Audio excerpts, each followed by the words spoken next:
ನನ್ನ ಮಗ ಮನು ಅವಳ ಮಧುನ ಕಟ್ಕೊಂಬಂದ. ಅಯ್ಯ ಅವ್ರಿಗೆ ಏನೇನು ವರದಕ್ಷಿಣೆ ಕೊಡ್ಲಿಲ್ಲ, ಏನು ಇಲ್ಲ.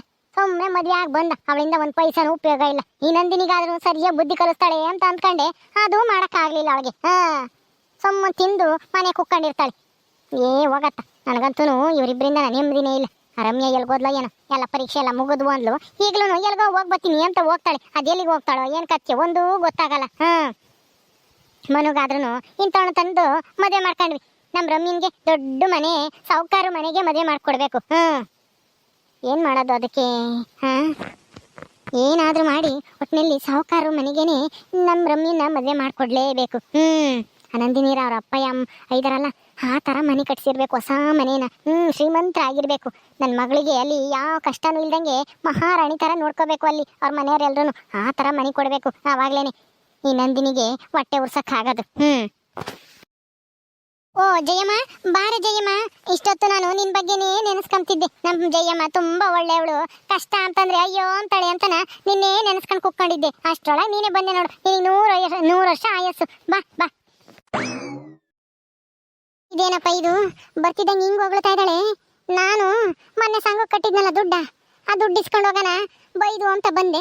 ಇಷ್ಟೆಲ್ಲ ಹೊಗಳಿದ್ಮೇಲೆ ಅವಳನ್ನ ಬೈದ್ರೆ ಅಯ್ಯೋ, ಹೊಗಳಿಕೆಗೆ ಏನು ಬೆಲೆ ಕೊಟ್ಟಂಗಾಗುತ್ತೆ ಅಲ್ವಾ? ಪರವಾಗಿಲ್ಲ, ಒಳ್ಳೆ ಮಾತಾಗನೆ ಕೇಳ್ಕೊಂಡು ಹೋಗ್ತೀನಿ. ಕೊಟ್ಟರೆ ಇಸ್ಕೊಂಡು ಹೋಗ್ತೀನಿ, ಎಲ್ದಿದ್ರೆ ಇನ್ನೇನು ಮಾಡೋಕ್ಕಾಗುತ್ತೆ.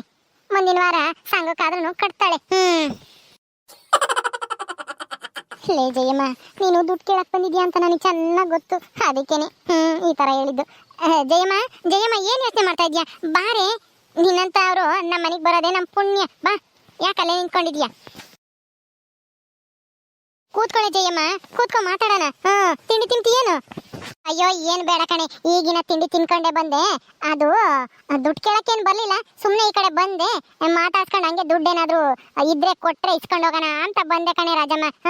ಐತೇನೆ ಸಂಘ ಕಟ್ಟಿದ್ನಲ್ಲ 2,000 ರೂಪಾಯಿ, ಇದ್ರೆ ಕೊಡು, ಏನಕ್ಕೋ ಬೇಕಾಗಿತ್ತು, ಖರ್ಚಿಗೆ ದುಡ್ಡಿರಲಿಲ್ಲ.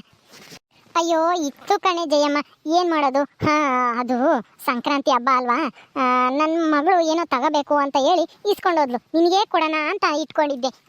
ಆದರೆ ಏನು ಮಾಡೋದು ಬಿಡು, ಇನ್ನೇನು ಮುಂದಿನ ವಾರ ಅಲ್ವಾ ಸಂಘಕ್ಕೆ ನಾನೇ ಕಟ್ಟೋಣ ಅಂತಾನೆ ಸುಮ್ಮನೆ ಅದೇ. ಕಟ್ತೀನಿ ಬಿಡು, ನೀನೇನು ತಲೆ ಕೆಡಿಸ್ಕೊಂಬಕ್ಕೆ ಹೋಗ್ಬೇಡ. ನೀನು ನಮ್ಮ ಕಷ್ಟದಾಗ ಸಹಾಯ ಮಾಡಿದೆ ಅಂದರೆ ನಾನು ನಿಮಗೆ ದುಡ್ಡು ಕೊಡ್ದಂಗೆ ಮೋಸ ಮಾಡೋಕ್ಕಾಗುತ್ತೇನೆ ಜಯಮ್ಮ? ಹೌದಾ? ಅಯ್ಯೋ, ನಿನ್ನ ಹತ್ರ ದುಡ್ಡು ಇರುತ್ತೇನೋ ಕೊಡ್ತೀಯೇನೋ ಅಂತ ಹೇಳಿ ಬಂದೆ. ನೀನು ನೋಡಿದ್ರೆ ಹಿಂಗೆ ಹೇಳ್ತಾ ಇದ್ಯಾ?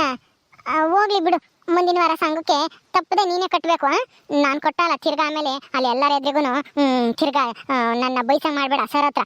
ಇಷ್ಟು ಇವಾಗ ಈಗಲೇ ಅಲ್ಲೆಲ್ಲನ ಹೆಂಗೆ ಆಡ್ಕೊಂತಿದ್ರು ಗೊತ್ತಾ? ಲಕ್ಷ್ಮಿ, ಭಾಗ್ಯಮ್ಮ, ಗುಂಡಜ್ಜಿ ಅವರೆಲ್ಲನ.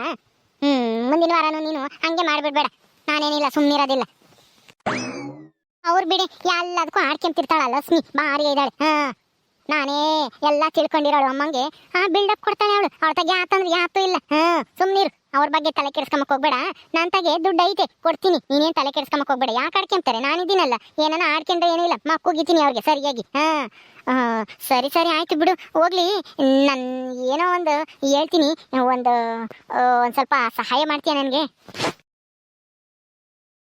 ಅಯ್ಯೋ ಅಲ್ಲ, ಈಗ ಇಸ್ಕೊಂಡಿರೋ 2,500 ರೂಪಾಯಿ ಕೊಡಕ್ಕೆ ಹಿಂದೆ ಮುಂದೆ ನೋಡ್ತಾಳೆ, ತಿರ್ಗಾ ಸಹಾಯ ಮಾಡ್ಬೇಕಂತ ಇವಳಿಗೆ ನಾನು. ಏನು ಕೇಳ್ತಾಳ? ದುಡ್ಡು ಗಿಡ್ಡು ಏನಾನ ಕೇಳಿರಿ ಏನೂ ಇಲ್ಲ, ಸರಿಯಾಗಿ ಉಗ್ಗಿತೀನಿ. ನನ್ನ ತೆಗೆಲಿಂದ ಬರೋ ದುಡ್ಡು ಇಸ್ಕೊಂಡಿರೋ ದುಡ್ಡೇ ಕೊಡಂಗಿಲ್ಲ ಇವಳಿಂದನ. ನಾನಲ್ಲಿ ಹಸರ ಹತ್ರ ಬೈಸ್ಕೊಂಡು ಅವಮಾನ ಅನುಭವಿಸಿದ್ದೀನಿ, ಅವರೆಲ್ಲ ತಗೋನು. ಜಯಮ್ಮ ಜಯಮ್ಮ, ನಾನೇನು ನಿನ್ನ ದುಡ್ಡು ಕೇಳಲ್ಲ ಕಣೆ. ನೀನು ಯಾಕೆ ಹಂಗೆ ಆಶ್ಚರ್ಯವಾಗಿ ಅತ್ಲಕ್ ತಿರ್ಕೊಂಡ್ಬಿಟ್ಟೆ? ಏನೋ ಯೋಚನೆ ಮಾಡ್ತಾ ಇದ್ಯಾ, ದುಡ್ಡು ಕೇಳ್ತಾಳೇನೋ ರಾಜಮ್ಮ ತಿರ್ಗಾ ಅಂತನ? ನಾನೇನು ದುಡ್ಡು ಕೇಳಲ್ಲ ಕಣೆ. ಇಲ್ಲ, ನಾನು ಯಾಕೆ ಹಂಗಂದ್ಕೊಂಬ್ಲಿ? ಇಲ್ಲ, ನಾನು ಬೇರೆ ಏನೋ ಯೋಚನೆ ಮಾಡ್ತಿದ್ದೆ. ನಾನೇನು ದುಡ್ಡು ಕೇಳ್ತೀಯ ಅಂತ ನಾನೇನು ಯೋಚನೆ ಮಾಡ್ತಾ ಇರಲಿಲ್ಲ. ಹೇಳು, ಅದೇನು ಏನಾಗಬೇಕಾಗಿತ್ತು? ಹೌದಾ, ಸರಿ ಆಯ್ತು. ಅಲ್ಲ, ನನ್ನ ಮಗ ಅಂತೂ ಮದುವೆ ಮಾಡ್ಕೊಂಡ್ ಬಂದ.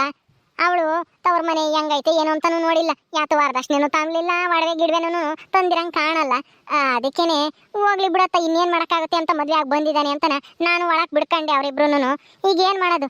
ಅವಳಿಂದನೂ ಏನು ಉಪಯೋಗ ಇಲ್ಲ. ಅವಳು ಬಂದಿದ್ಕೂ ನಂದಿನಿನೂ ಏನು ಬುದ್ಧಿ ಕಲ್ತ್ಕೊಂಬ್ಲಿಲ್ಲ. ಅವಳೇನೇನು ಅವಳಿಗೇನು ಎದರ್ಕೊಂಬೋದು ಇಲ್ಲ ನಂದಿನಿಯಾಗ ಅವಳು ಮದುವೆಗೆ. ಅವನು ಕೆಲ್ಸಕ್ಕೆ ಹೋಗ್ತೀನಿ ಅಂತ ಹೋಗ್ತಾನಮ್ಮ, 25,000 ರೂಪಾಯಿ ಸಂಬಳ ಅಂತಾನೆ. ಇನ್ನು ಅವನು ದುಡ್ಡು ತಂದೇ ಕೊಟ್ಟಿಲ್ಲ ನೋಡು. ಏನು ಮಾಡೋದು ಹೇಳು ಇಂಥ ಮಕ್ಕಳಾದ್ರೆ? ಓ ಬಿಡಮ್ಮ, ನಾನು ಒಳ್ಳೆ ಹುಡುಗಿನೇ ನೋಡಿದ್ದೆ. ಆದ್ರೆ ನಿನ್ ಮಗ ಅಷ್ಟೊಳಗೆ ಯಾವಳನ್ನ ಕಟ್ಕೊಂಬಂದ. ನಾನೇನ್ ಮಾಡೋಣ ಹೇಳು? ಶ್ರೀಮಂತರ ಮನೆ ಹುಡುಗಿ ನೋಡಿದ್ದೆ. ಆ ಮನೆ ಮದ್ವೆ ಮಾಡ್ಕೊಂಡಿದ್ರೆ ನೀನಿವತ್ತು ಈ ನಂದಿನಿ ಸಿದ್ದಂತಾಗೆ ಬೇಡ್ಬೇಕಾಗಿಲ್ಲ, ದುಡ್ಡು ಕೊಡ್ರಿ ಅಂತಾನ. ಮಹಾರಾಣಿ ಇದ್ದಂಗಿರ್ಬೋದಾಗಿತ್ತು ನೀನು. ಹೇಳತ್ತ. ಏನತ್ತೆ ನಮ್ಮನೆ ಕಡೆಗೆ ಬಂದ್ಬಿಟ್ಟಿದ್ದೀರಾ? ಏನ್ ಸಮಾಚಾರ? ಹಬ್ಬ ಎಲ್ಲ ಜೋರಾಗಿ ಆಚರಿಸಿದ್ರೇನು? ಎಳ್ಳು ಬೆಲ್ಲ ಕೊಡ್ಲೇ ಇಲ್ಲ ನಮಗೆ. ನೀನು ಬಂದಿದ್ರೆ ಇಸ್ಕೊಂಬರ್ಬೋದಾಗಿತ್ತು. ನಿನ್ನೆ ದಿವಸ ಎಲ್ಲರಿಗೂ ಕೊಟ್ಟೆ. ಏನ್ ಮಾಡೋದು? ನೀನ್ ಬರ್ಲಿಲ್ವಲ್ಲ, ನೀನ್ ಸಾವುಕಾತಿ, ಅದಕ್ಕೆ ಬರ್ಲಿಲ್ಲ. ಬಿಡು, ಬರ್ದಿರೋರ್ಗೆ ಏನು ಅಂತ ಹೇಳಿ ನಾನು ನಿಮ್ಮ ಅತ್ತೆ ಬಂದಿದ್ಲು, ಅವಳಿಗೆ ಕೊಟ್ಟೆ. ಹಂಗೇನಿಲ್ಲ ಅತ್ತೆ, ಹಸುಗಳಿಗೆ ಮೈ ತೊಳಿಬೇಕಾಗಿತ್ತು, ಅದಕ್ಕೆ ಇಲ್ಲೇ ಇದ್ರ ಹತ್ರ ಹೋಗಿದ್ದಿ, ಟ್ಯಾಂಕ್ ಹತ್ರ ಹೋಗಿ ತೊಳೆದು ನಾವು ಹಬ್ಬ ಮಾಡೋವಷ್ಟರಲ್ಲಿ ತಡ ಆಯ್ತು. ಅದಕ್ಕೆ ಮನೆ ಕಡೆಗೆ ಬರಕ್ ಆಗ್ಲಿಲ್ಲ. ಬೇಜಾರ್ ಮಾಡ್ಕೋಬೇಡ, ಬಿಡು, ಇನ್ನೊಂದ್ ದಿವಸ ಯಾವಾಗಾದ್ರೂ ಬರ್ತೀನಿ. ಅಯ್ಯೋ, ನಾನ್ಯಾಕೆ ಬೇಜಾರ್ ಮಾಡ್ಕೊಂಬಲ್ಲ? ನೀನ್ ಬರ್ಲಿಲ್ಲ ಅಂತಂದ್ರೆ ಅಲ್ಲ, ನೀನ್ ಬಂದು ಎಳ್ಳು ಬೆಲ್ಲ ಇಸ್ಕೊಂಬ್ಲಿಲ್ಲ ಅಂತ ಹೇಳಿ ನಾನ್ ಯಾಕೆ ಬೇಜಾರ್ ಮಾಡ್ಕೊಂಬನ ಹೇಳು? ನೀನ್ ಬೇಜಾರ್ ಮಾಡ್ಕೋಬೇಕು. ನಮ್ಮನೆ ನನ್ ಕೈಗೆ ಎಳ್ಳು ಬೆಲ್ಲ ಇಸ್ಕೊಂಬಕ್ ಆಗ್ಲಿಲ್ವಲ್ಲ ಅಂತ ನೀನ್ ಬೇಜಾರ್ ಮಾಡ್ಕೋಬೇಕು. ನೀನ್ ಬರ್ಲಿಲ್ಲ ಅಂತ ನಾನ್ ಯಾಕೆ ಬೇಜಾರ್ ಮಾಡ್ಕೊಂಬನ? ನೀನ್ ಬಂದ್ರೆ ಎಷ್ಟು, ಬಿಟ್ರೆ ಎಷ್ಟು? ತುಂಬಾ ಜನ ಬಂದಿದ್ರು, ಎಲ್ಲಾರು ನಮ್ಮೂರಿನ ಹೆಂಗಸರು ಎಲ್ಲಾರು. ಬಿಡು, ನೀನ್ ಒಬ್ಳು ಬರ್ದಿದ್ರೆ ಏನು ನಮ್ಗೇನೇನು ಆಗ್ಬೇಕಾಗಿಲ್ಲ. ಅಯ್ಯೋ ಹೋಗ್ಲಿ ಬಿಡೆ ಜಯಮ್ಮ, ಅವಳ್ತಾಗ ಏನ್ ನಿನ್ ಮಾತು. ನಂದಿನಿ, ನೀನು ಹೋಗ್ ಬಾ ಸುಮ್ಮನೆ. ನಾವೇನೋ ಇಂಪಾರ್ಟೆಂಟ್ ವಿಷಯ ಮಾತಾಡ್ಬೇಕು, ಹೋಗು ನೀನು. ಇಂಪಾರ್ಟೆಂಟಾ? ಏನತ್ತೆ ಅದು? ನನ್ ಕಟ್ಕೆ ನಿನಗೇನೇ ಆಗ್ಬೇಕು, ನಿನಗೂ ಇದಕ್ಕೂ ಸಂಬಂಧ ಇಲ್ಲ, ಸುಮ್ಮನೆ ಹೋಗು. ಯಾಕೆ ಬಂದಿದ್ಯಾ ಏನೋ? ಏನಿಲ್ಲ ಅತ್ತೆ, ನಮ್ಮ ತೆಂಗಿನ ಗಿಡ ಇದಾವಲ್ಲ, ಅದಕ್ಕೆ ಸ್ವಲ್ಪ ಗೊಬ್ಬರ ಹಾಕ್ಬೇಕಂತೆ. ಏನೋ ಯೂರಿಯಾ ಏನೋ ತಂದು ಹಾಕ್ರಿ ಅಂತ ಹೇಳಿದ್ರು. ಅದಕ್ಕೆ ದುಡ್ಡು ತಗೊಂಬರೋಗು, ಗಾಡಿ ತಗೊಂಡೋಗಿ ಗೊಬ್ಬರ ತತ್ತೀನಿ ಅಂತ ಹೇಳಿದ್ರು ಅವರು, ನಿಮ್ಮ ಮಗ. ಅದಕ್ಕೆ ದುಡ್ಡು ತಗೊಂಡೋಗೋಣ ಅಂತ ಬಂದೆ. ಹೋಗು, ಅದೇನ್ ತಂದು ಹಾಕ್ತಿರೋ ತಂದು ಹಾಕ್ರಿ. ಭಾರಿ ಇದಲ್ ಕಣಿ ರಾಜಮ್ಮ, ಈ ನಂದಿನಿ ಹೆಚ್ಕೊಂಡ್ಬಿಟ್ಟವಳೆ. ಆ ಪೆದ್ದನ್ ಮದ್ವೆ ಆಗಿ ಅವನು ಹೇಳ್ದಂಗೆ ಕೇಳ್ತಾನಲ್ವೇ, ಕುಣಿತಾನೆ ಇವಳು ತಾಳ ತಕ್ಕಂಗೆ. ಅದಕ್ಕೇನೆ ನಂದೇ ದರ್ಬಾರು ಅಂತ ಮೆರೀತಾಳೆ. ಅಯ್ಯೋ ಅದು ಎಲ್ಲರಿಗೂ ಗೊತ್ತಿರೋದೆ ಬಿಡು, ಅದ್ರ ಬಗ್ಗೆ ಬೇಡ, ಅವಳ ಬಗ್ಗೆ ನಮ್ಗೇನಾಗೇನ. ಈಗ ನನ್ನ ಮಗಳಿಗೆ ಮದುವೆ ಮಾಡ್ಬೇಕು ಅಂತ ಅನ್ಕೊಂಡಿದೀನಿ. ಅದಕ್ಕೆ ಯಾರನ್ನಾದ್ರೂ ದೊಡ್ಡ ಸಂಬಂಧ ಹುಡ್ಕು. ದೊಡ್ಡ ಸಂಬಂಧನ ಅಂದ್ರೆ ಏನ್? ಹುಡುಗೇನಾದ್ರೂ ಒಂದ್ 60 ವರ್ಷ ಆಗಿರ್ಬೇಕಾ ಹೆಂಗೆ? ಏನೇ ಜಯಮ್ಮ, ಮದುವೆ ಮಾಡ್ಬೇಕು ಗಂಡು ಹುಡುಕು ಅಂದ್ರೆ ಹುಡ್ಗಂಗ್ 60 ವರ್ಷ ಆಗಿರ್ಬೇಕು ಅಂತಾನೆ. ಅಲ್ಲ, ಅವು 60 ವರ್ಷ ಆಗಿದ್ರೆ ಅನ್ನ ಹುಡ್ಗ ಅಂತಾರೆ, ಮುದ್ಕ ಅಂತಾರೆ. ಹೇಳದ್ ನೋಡು. ಅಯ್ಯೋ ಬೇಜಾರ್ ಮಾಡ್ಕೋಬೇಡ ಕಣೆ ರಾಜಮ್ಮ, ನೀನು ದೊಡ್ಡ ಸಂಬಂಧ ಇದ್ರೆ ನೋಡುವಂದಲ್ಲ. ಅದಕ್ಕೆ ಹಂಗಂದೆ ಅಷ್ಟೇನೆ. ಸುಮ್ನೆ ತಮಾಷೆಗೆ ಹಂಗಂದಿದ್ದು, ಬೇಜಾರ್ ಮಾಡ್ಕೋಬೇಡ, ಸುಮ್ನಿರು. ಒಳ್ಳೆ ಸಂಬಂಧ ತಾನೆ, ಹುಡ್ಕನ. ಸಂಬಂಧ ಅಂದ್ರೆ ಒಟ್ನಲ್ಲಿ ನಂದಿನೀರ ಅವ್ರಪ್ಪ ಇದಾರಲ್ಲ, ಅವ್ರಿಗಿಂತ ಶ್ರೀಮಂತರಾಗ್ಬೇಕು ಅಂತ ಮನೆಗೆ ನನ್ ಮಗಳು ಸೊಸೆಯಾಗಿ ಹೋಗ್ಬೇಕು. ಗೊತ್ತಾಯ್ತಾ? ಅಷ್ಟೇ ತಾನೇ, ನೀನೇನು ಯೋಚನೆ ಮಾಡ್ಬೇಡ, ಸುಮ್ನಿರು. ನಾನೆಲ್ಲನ ನಿನ್ ಮಗಳಿಗೆ ಒಳ್ಳೆ ಮನೆನೇ ತೋರಿಸ್ತೀನಿ.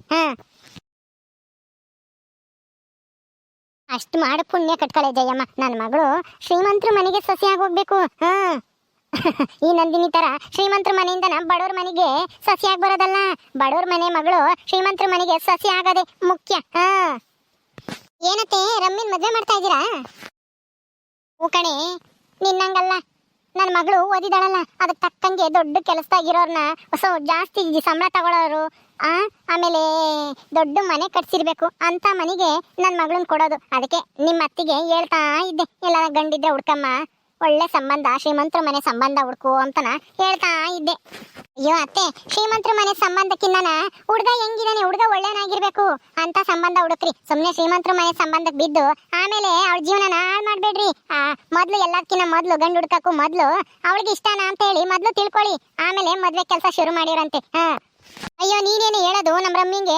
ನಾನ್ ಮಾತು ಅಂದ್ರೆ ವೇದವಾಕ್ಯ ಇದ್ದಂಗೆ, ನನ್ನ ಮಾತು ತೆಗೆದಾಕಲ್ಲ. ನಾನು ಯಾವ ಗಂಡನ್ನು ತೋರಿಸಿ ಮದ್ವೆ ಆಗು ಅಂತ ಹೇಳ್ತೀನೋ ಮದ್ವೆ ಆಗ್ತಾಳೆ. ಅವಳೇನು ನಿನ್ನಂಗೆ ಅಪ್ಪ ಅಮ್ಮಂಗೆ ಮೋಸ ಮಾಡಿ ಓಡೋಗಲ್ಲ ಮನೆ ಬಿಟ್ಟು. ಹೋಗು, ನೀನೇನು ಹೇಳಕ್ ಬರ್ಬೇಡ. ಅಯ್ಯೋ ಅತ್ತೆ, ಯಾವ್ದಕ್ಕೂ ಒಂದ್ಸಲ ಅವಳ ಮನ್ಸಲ್ಲಿ ಏನಿದೆ ಅಂತ ತಿಳ್ಕೊಳ್ಳಿ ಅಂತ ಹೇಳಿದ್ದು ಅಷ್ಟೇನೆ. ನೀವು ನನ್ನ ಬಗ್ಗೆ ಯಾಕೆ ಮಾತಾಡ್ತೀರಾ? ಸರಿ ಆಯ್ತು, ನಿಮ್ಮಿಷ್ಟ. ನಾವು ಹೋಗ್ತೀನಿ. ಜಯಮ್ಮ, ಏನೇ ಆಗ್ಲಿ ಇವಳು ಕೊಪ್ಪು ಕರಗಿಸ್ಬೇಕು ಅಂದ್ರೆ ನಮ್ ರಮ್ಯ ದೊಡ್ಡ ಮನೆಗೆ ಸೇರ್ಬೇಕು ಕಣೆ. ಆಯ್ತು ಬಿಡೆ ರಾಜಮ್ಮ, ನನಗೆ ಹೇಳಿದ್ಯಲ್ಲ, ಇನ್ ಮಿಕ್ಕಿದ್ದ ನಾನ್ ನೋಡ್ಕೊಂತೀನಿ, ನೀನೇನ್ ತಲೆ ಕೆಡ್ಸ್ಕೊಂಬಕ್ ಹೋಗ್ಬೇಡ. ಸರಿ ಆಯ್ತು, ಕೂತ್ಕೊಂಡಿರು. ಹಾಲಾದ್ರೂ ಕಾಯಿಸ್ಕೊಂಬಂದ್ ಕೊಡ್ತೀನಿ. ಬಾದಾಮಿ ಪೌಡರ್ ಐತೆ, ಬಾದಾಮಿ ಪೌಡರ್ ಹಾಕಿ ಹಾಲು ತಂದು ಕೊಡ್ತೀನಿ, ಕುಡ್ದು ಹೋಗುವಂತೆ. ಹೌದಾ, ಬಾದಾಮಿ ಎಲ್ಲ ಕುಡಿಯೋದ್ ನೀವು?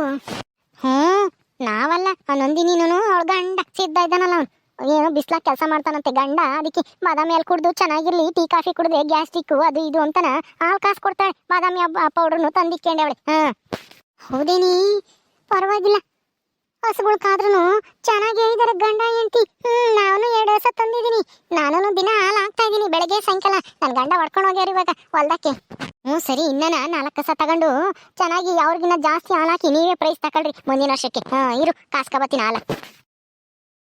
ಓಕೆ ಸ್ನೇಹಿತರೆ, ಈ ವಿಡಿಯೋನ ಇಲ್ಲಿ ಮುಗಿಸ್ತಾ ಇದೀವಿ. ಈ ಕಥೆಯನ್ನು ಮುಂದುವರಿಯುತ್ತೆ. ನಿಮ್ಮೆಲ್ಲರಿಗೂ ಈ ವಿಡಿಯೋ ಇಷ್ಟ ಆದರೆ ಲೈಕ್ ಮಾಡಿ, ಶೇರ್ ಮಾಡಿರಿ. ಹಾಗೆ ನೀವು ಯಾರ್ಯಾರು ನಮ್ಮ ಚಾನಲ್ ಸಬ್ಸ್ಕ್ರೈಬ್ ಮಾಡ್ಕೊಂಡಿಲ್ಲ ದಯವಿಟ್ಟು ಸಬ್ಸ್ಕ್ರೈಬ್ ಮಾಡ್ಕೊಳ್ರಿ. ಮುಂದಿನ ವಿಡಿಯೋದಲ್ಲಿ ಸಿಗ್ತೀವಿ. ನಮಸ್ಕಾರ.